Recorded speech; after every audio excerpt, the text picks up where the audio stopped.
안녕하세요,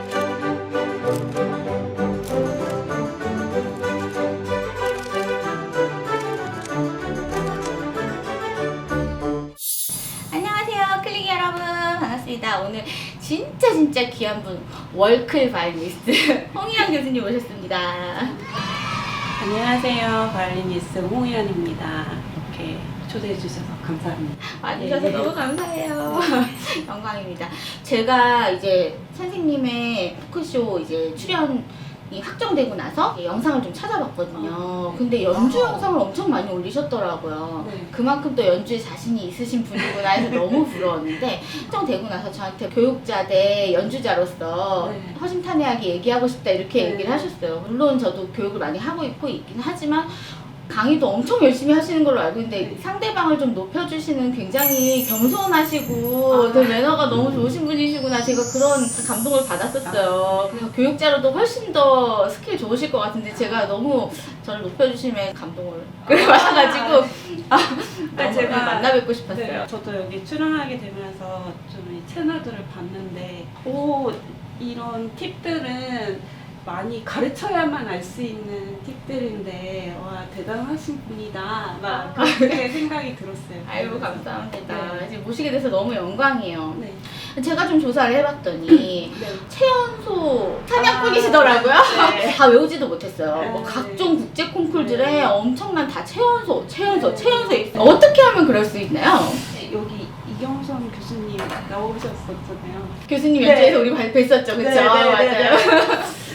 교수님께서 오벌린 교수가 되셨을 때 제가 이제 가게 됐어요. 오벌린으로. 교수님 제자분이셨군요. 네. 그러면서 이제 일찍 유학을 가고 하면서 이제 선생님과 굉장히 많은 작업을 거치고 하면서 그때 좀 물이 올라가지고 그때 콩쿨 한번 많이 하셨어요. 콩쿨 정말 나가는 대로 정말 입상을, 그래서 저는 콩쿨 입상이 지나고 보면 정말 어려운 건데 그때는 정말 결과도 좋았던 것 같아요. 진짜 한국에서는 이런 타이틀이 많지는 않거든요. 저는 딱 두 분 뵀거든요. 제가 옛날에 배웠던 프랑스의 클레르 베르낭 선생님 계셨는데, 그분이 신동으로 좀 유명하셨어요. 네. 그분이 최연소 타이틀 꽤 있으셨는데 훨씬 더 많으시더라고요. 부럽다 이렇게 생각하면서, 저는 약간 바이올린을 늦게 시작한 편이어가지고 그런 타이틀을 가질 수 없었죠. 그러니까 그때만 이제 좀 새싹이었다 보니까요. 그래서 저는 이제 우리 교수님들이 잘 가르치는 법을 배워와라, 그게 짱이야 막 이렇게 하셔가지고 그런 네네네. 쪽을 되게 위주로 레슨 많이 받았었어요. 그래서 아마 제가 좀 자세하게 설명할 수 있는 그런 스킬을 좀 쌓을 수 있었던 기회가 됐는데, 연주를 많이 하시고 대단한 곡들을 막 하시면서도 또 강의에도 그렇게 불티나게 경쟁률이 높다는 얘기를 제가 들었거든요. 네. 그래서 어떤 마인드로 티칭을 하시는지, 또 그리고 어떤 걸 좀 중요하게 생각하시는지 궁금해요. 제가 이제 최연소로 많이 콩쿨을 하고 나서 작가분 교수님한테 가게 됐거든요. 굉장히 레슨의 그런 티칭 스킬이 좋으시잖아요. 교수님께서 이제 클리닉에 나타나시면 레슨을 정말 열심히 청강을 했어요. 어렸을 때부터 근데 제 성향이 약간 그랬던 것 같아요. 일단은 분석하는 걸 좋아해요.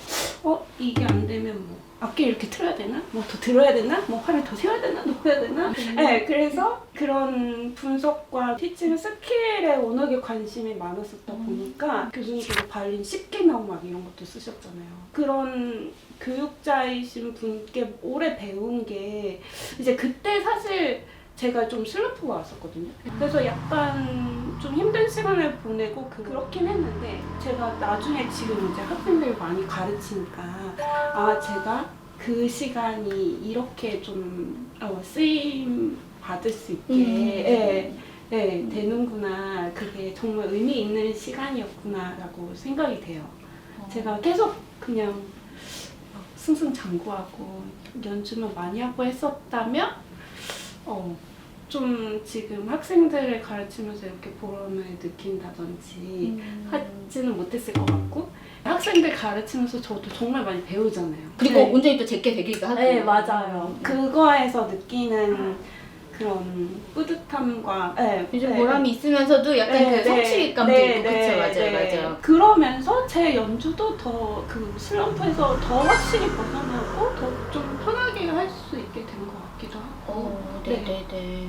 같이 발전해 나가면서 뭐 아이들을 해결해주고 이런 거에서 네. 큰 보람을 좀 네, 느꼈습니다. 네, 너무 좋아요. 그거를 이상하게 여기시는 선생님들도 꽤 있잖아요. 네. 애들에 대해서 연구를 해준다든지 네. 파헤쳐준다든지. 네. 근데 그런 성향을 가지신 선생님을 애들이 만난다는 것만으로도 되게 복인 것 같아요. 애들이 오히려 제가 귀찮을 수 있어요. 제가 포기를 잘 안 하고 약간 되게 집요하게 좀. 네. 그러니까 그때 학생 때 느끼셨던 그 네. 힘듦이 나중에 네. 아이들에게 큰 미끄럼이 네. 되는 것처럼 똑같이 네. 그럴 수 있죠. 네, 그렇죠? 네. 네, 맞아요. 네. 진짜 그게 중요한 것 같아요. 네. 막 제가 저희 이제 회사에 계시는 선생님들한테 네. 처음 들어오실 때 막 하는 말이 첫 대도 인내심, 두 번째도 인내심, 세 번째도 인내심 막 이런 거를 얘기를 진짜 하셨거든요. 몸에서 사리가 나오는 느낌이 있는데. 너무 중요한 것 같아요. 네. 그래도 맞아요. 끝까지 끌어줄 수 있다는 것만으로도 그만큼 또 에너지도 필요한 거고. 아까 잠깐 얘기를 꺼내셨는데 반복 연습이나 붙점 연습 이런 거 파내기보다는 좀 더 연구하는 방향으로 네. 하신다. 근데 그 저희 이제 구독자님들은 학생들도 많고 또 아마추어 중에서도 그런 거를 굉장히 궁금해하시는 분들이 많아가지고 한번 좀 팁 중에 하나를 풀어주신다면 네. 안 되면 어떤 걸 먼저 좀 개선하려고 관찰해 보신다면 자세에 좀 중요하게 여기. 그럼 뭐가 좀 안 풀리면 자세부터 좀 한번 네, 되돌아보자. 네, 네, 네. 각도나 이런 것들이 뭐가 잘못된 네. 게 없나. 네. 아, 제가 어렸을 때 보행을 타고난 아이는 아니었어요. 왼손 빨리 잘 돌아간다. 이제 왼손 타고났다. 근데 활은 워낙 어렸을 때 시작해서 더 그런 것 같긴 한데 되게 이렇게 위로 잡고 네, 계속 연구하면서 고쳐 나가서 또 이제 최근에는 제가 아는 교수님들이 제 연주 와서 보시고 아, 보행이 너무 좋다. 뭐 그런 얘기를 해주시면 너무 기분이 좋더라고요. 성공했다. 제가 극복해 네, 나가고 있는 거니까. 네. 그러니까 그 문제점을 찾아봤을 때 보잉에서 제일 여러 번 찾으셨던 거죠? 보잉이랑 비브라토였던 것 같아요. 비브라토도 제가 국제 콩쿠르 막 이미 최연소 하고 나서도 되게 비브라토를 잘하고 싶어가지고 약간 정말 약간은 정신병이 올 것 같을 정도로 네, 힘든 시기가 있었어요. 그쵸. 네. 저도 너무 힘들 때는 나 벽에 머리도 박으면서 연습해서 이렇게 얘기하거든요. 그런 인고의 시간을 거쳐야 네. 뭐가 또 오나 봐요. 네, 그래서 그러다 보니까 학생들이 왔을 때 제가 좀 더 쉽게 해결을 해줄 수가 있는 것 같아요. 그런 시간을 그쵸. 거쳤기 때문에. 네. 맞아요. 모잉이 좀 더 다채롭게 좀 변화하고 네. 내가 문제점을 찾을 수 있으려면은 뭘 좀 시도해보면 도움이 될까요? 방구석에서 혼자 하시는 분들이. 일단 플로그에 왔을 때 새끼손가락이 펴져 있진 않은지 꼭 동그랗게 하고 가져가면. 그리고 팔을 그냥 이렇게 누르는 게 아니고 콧대를 이렇게 좀 컨택을 해보는 그 느낌. 저랑 되게 비슷하시다는 생각 많이 했어요. 아까 그 연주하시는 모습을 네. 제가 네. 찍을 때도 눈여겨봤는데 네. 굉장히 네. 제가 학생들한테 강조하는 네. 그런 부분이 굉장히 많이 보이더라고요. 공통점이. 네. 그래서 나 잘 가르치고 있구나 이런 생각을 해서 위안을 막 얻었거든요. 네. 아까 보잉 테크닉 이런 거 네. 연습한다고 하실 때 너무 위로 잡았다고 아까 얘기하셨잖아요. 그거 네. 어떤 차이가 있을까요? 나중에 바뀐 거랑 처음 거랑 각도 면에서. 효율이 좀 떨어지죠. 아무래도 이렇게 쓰는 거랑. 너무 좀 이제 프로그가 워낙에 무겁잖아요. 줄 바꿀 때도 이렇게 잡으면 아무래도 이렇게 팔 전체로 바꾸게 되지만 여기로 이렇게 돌려서 균형을 좀 더 찾아가면서 하면. 빠르게 움직여야 될 때는 그렇죠. 네. 낭비되지 않는. 양쪽을 다 사용하시는 거죠. 그러니까 네. 이렇게도 네. 균형 잡게 하고 네. 또 큰 에너지가 필요할 때는 다 움직이시고 네. 하시면서. 그래서 제가 관찰을 해봤더니 발도 되게 편안하게 쓰신다는 느낌을 받았어요. 네. 굳어서 연주하시는 프로 연주자들도 굉장히 많거든요. 네. 제가 추구하는 자연스러운 움직임을 하시면서 발을 편안하게 쓰시더라고요. 그런 거에 대해서는 좀 어떻게 생각하세요? 네, 학생들이 그렇게 굳어서 있는 학생들에게 제가 이제 몸 서 있는 밸런스에 대해서도 많이 얘기를 하는데 걸어 다니면서도 하게 시키고. 저도 같아요. 바로 직전에 나갈 레슨 영상에 제가 걸으면서 하는 거 진짜요? 연습법을 찍어놨거든요. 네. 근데 제가 너무 아까 보니까 네. 왠지 공통점이 많겠다 이런 생각을 많이 했어요. 네.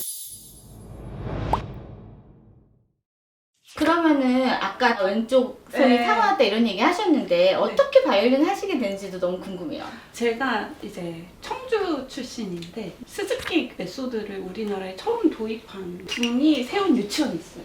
근데 유치원을 세우셨어요? 네. 그래서 오. 이 유치원에서는 다 해야 됐던 거예요. 근데 그때 굉장히 그 청주에서 핫한 유치원이었어요. 다 해야 됐다면 모든 학생이 그럼 네, 다 해야 모든 학생이 이제 악기를? 네, 현악기를 다 해야 됐어요.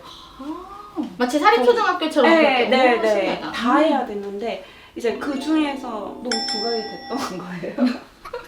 일찌감치. 그리고 오빠가 같이 다니고 있었는데 오빠가 먼저 시작을 했는데 이제 거기 교육 방침이 엄마가 와서 같이 수업을 듣고 엄마도 같이 배워야 된다였는데 엄마가 이제 애 맡길 데가 없으니까 2~3살 때부터 저를 그 옆에 데려가셨던 거예요. 그래서 오빠가 배웠던 게 아니라 제가 배웠던 것 같다고 옆에서. 그래서 제가 그쵸, 마치 태교하듯이. 네. 그래서 제가 시작하고 나서 더 빨리 익히지 않았을까. 이미 네. 공부가 되고 있었을 텐데. 네네네네. 잘 기억 안 나지만. 그쵸, 그쵸. 아니, 음악은 또 스며드는 거니까. 네. 그리고 거기는 메소드를 하는 곳이다 보니까 되게 빨리 습득이 보면서도 됐을 네. 수도 있다는 생각도 드네요. 그래서 6살, 7살 이럴 때 일본 스즈키에서 초청을 해가지고 가서 순회 연주도 하고 오고 그랬었어요. 네. 우리 협회 네. 아웃풋으로 네. 소개가 되셨겠어요. 정말 제 돈 하나도 안 들이고. 자랑할 만한 아웃풋이기 때문에 데려갔겠죠. 그래서 자랑스럽습니다. 네. 이미 6세, 7세 때부터 국가대표 하셨네요. 순회 공연을 했던 곡은 뭔가요? 뭐 라폴리아라든지 뭐 어. 약간 그런 거 있죠. 그게 있는 거를 하긴 해야 됐던 것 그쵸, 같아요. 그쵸. 아까 잠깐 우리가 네. 토크 전에 네. 셋째 중 가운데다 이렇게 말씀하셨는데 좀 네, 맞아요. 억울하게 좀 별로 서포트 못 받으신 편인가요, 처음에? 제 동생이 태어나기 전에 서포트를 했는데 사실 동생이 태어난 것도 제가 음악 전공을 확실히 결정하면서 그러면은 공부할 애를 더 낳아야겠다. 아니 오빠는 공부 쪽 오빠가 네, 제가 더 잘했나 봐요. 공부를. 네. 아쉬워하셨구나. 네, 아쉬워하셨어요. 아빠가 같은 직업할 자식이 있었으면 하셨는데 아버님은 뭐 치과연신데. 그러셨구나. 네. 의사 대물림이 또 좀 기대가 좀 있으셨어요. 네. 그러면서 레슨도 혼자 다니기도 하고 고학년 돼선 진짜 계속 혼자 다녔던 것 같고. 네, 다행히 그 전에 이제 연습도 엄마가 많이 시켜주시고 네, 집중 좀 그전에 받았었어. 좀 잡아주셔가지고 네, 그렇게 어렵진 않았던 것 같아요. 그런 일련의 과정들이 또 이 최연소 콩쿨 컬렉터가 될 수 있는 어떤 기반을 네. 좀 다졌을 수도 있겠어요. 네. 그 일본 순회 연주부터 시작해서 그죠? 아니 무대에 서본 친구랑 안 서본 친구랑 너무 다르잖아요. 학생들 가르쳐 보면은. 맞아요. 잘하다가도 갑자기 무대 올라가면 머릿속에 맞아요. 하얘지는 경우도 있고. 근데 어릴 때부터 그런 경험을 했다는 건 진짜 큰 복인 것 같아요. 네, 그래서 이제 늦게 시작했다든지 무대 경험이 적은데 이제 일찍 했었으면 막 너무 가능성이 훨씬 더 좋았을 것 같은 학생들 보면 좀 안타까운 맞아. 마음이 솔직히 들고 네, 제가 그런 면에 있어서는 좀 혜택이 많았구나라는 생각을 맞아. 하게 돼요. 그런 기회를 전혀 못 얻었던 친구들은 너무 안타까운 네, 경우가 많잖아요. 맞아요. 조금만 더 일찍 왔으면 막 이런 맞아요. 경우도 있고. 네. 제가 프랑스에서 공부할 때는 그런 무대 경험 같은 걸 위해서 일부러 공원 같은 데서도 연주하고 막 이랬던 길가에서도 막 연주하고 이런 좀 문화가 많았어서 네. 그럼 진짜 제가 아무것도 아닌데도 막 사인 받으러 오시고 막 이렇게 맞아요. 그러니까 좀 네. 문화를 사랑하는 그런 느낌 네. 이런 것들이 되게 충만한 나라라는 걸 느꼈었거든요. 그러니까 우리나라도 점차 좀 그렇게 됐으면 좋겠는데 어떤 노력을 좀 더 하면은 좀 더 이렇게 좀 편안해질까요? 사람들이 클래식이? 이미 이렇게 대표님 같이 노력하고 계시는 분들이 많이 계셔가지고 지금 너무 잘 흘러가고 있는 것 같아요. 제가 느끼기에는. 옛날보다는 좀 10년 전이랑은 너무 달라요. 그쵸 네. 그쵸. 그래서 또 맞아주시는 것도 좀 다르고. 네, 그쵸? 연주 기회도 이런 소규모 공연장들도 너무 많이 생기고. 맞아요. 네. 여기 악기거리에 있는 놀이터에서도 그 오. 공연을 계속 잡아주시더라고요. 서초구에서. 네네. 그런 거 보면 또 진짜 좀 눈이 많이 네. 편안해졌다 이런 네. 생각 많이 들고 또 보시는 분들도 그렇지만 연주자도 마찬가지인 것 같아요. 옛날에는 굉장히 제대로 된 무대 이런 네. 것만 찾으시는 분들이 되게 많았다면은 요새는 조금 마음을 열고 이렇게 그렇죠. 네, 또 그리고 장르도 좀 허물어지게끔 생각을 하시는 분들도 꽤 계시고 네. 그래서 여러 사람들의 노력에 의해서 좀 맞아요. 괜찮아지고 있고 모두가 노력하고 있는 거예요. 다행입니다. 아까 저한테 연주해주신 쌍송 있잖아요. 저는 그 곡을 처음 들었을 때는 네. 아 이거 완전 서커스다 이런 생각을 했거든요. 네. 진짜 다채롭게 슬픈 거면 슬픈 거, 리릭한 거, 아니면은 뭐 기교, 막 신나는 거, 강단 있는 거 모든 게 막 다 들어가 있고 막 기승전결이 좀 화려하더라고요. 그래서 아 이거 분수도 팔고 근데 아 이거 누가 이걸 완벽하게 연주할 수 있겠어? 이런 생각을 하면서 처음에 이거를 네. 맞이했던 기억이 나요. 아직도 네. 어렸을 때 그 기억이 생생한데 아니 아까 너무 완벽하게 처음부터 끝까지 연주하시더라고요. 아, 놀랍고 저도 이제 학생들 가르치면서 항상 분해하면서 이거를 하다 보니까 아 홀 연주를 들었을 때 이런 감동이었지 이게 좀 다시 오더라고요. 아, 네. 어떻게 오늘 그 곡을 선정해 주셨는지 좀 얘기 좀 해주세요. 4월 7일에 이제 제가 독주회를 하는데 그때 할 곡 중에 하나고요. 어. 네네네. 그 4월 독주회는 어디서 열리나요? 예술전당 IBK 아. 챔버에서 네. 그 중에서도 이 곡이 조금 더 애정이 있으신가요? 나머지는 소나타 긴 곡이어가지고 그래가지고 구독자님들께서 더 편하게 들으실 수 있을 그쵸. 것 같아서 너무나 유명하기도 네, 하고 네. 궁금해하는 곡이기도 하세요. 네. 왜냐하면 많은 분들의 워너비 챌린지 곡이기도 하거든요. 네. 그래서 아마 되게 관심 있게 보실 것 같은데 그 외에 또 어떤 재밌는 곡들을 볼 수 있을까요? 베토벤 소나타 10번 슈트라우스 소나타 네. 네네. 그 사이에 이 생상이 있어요. 아 그렇군요. 네. 앵콜곡도 네. 아마 재밌는 걸로 기대해봐도 되겠죠? 네. 꼭 보고 싶어요. 네. 너무 기대됩니다. 이렇게 오늘 함께 할 수 있어서 너무 기쁘고 즐거웠고요. 너무 재밌었어요. 네. 저 진짜. 그리고 이렇게 이제 바이올린에 관심을 가져주시고 사랑해주시고 전문 연주자가 아니더라도 너무 사랑하시면서 막 취미로 하시는 분들도 너무 맞아요, 많잖아요. 맞아요. 댓글도 굉장히 관심 있게 네, 해주시고. 그런 분들께 너무 감사하기도 하고 이제 바이올린을 잘 이 매력을 알아봐 주셔서 네 그래서 그런 마음 계속 함께 같이 잘 키워나가면 좋을 것 같아요. 감사합니다. 너무 감사합니다. 네. 모두 성공적으로 잘 마치시길 바라면서 저희가 또 채널에서 계속 응원 드릴게요. 네, 감사합니다. 네. 제가 이제 미리 예고를 해드리기는 했는데 마치 케이스 저희가 코너를 준비해봤거든요. 사진이 먼저 보이는데 학생들이 콩쿨 가가지고 이거 풀어지는 경우가 있어가지고 좀 위험하다고 생각하긴 했거든요. 소리는 가장 좋기는 한데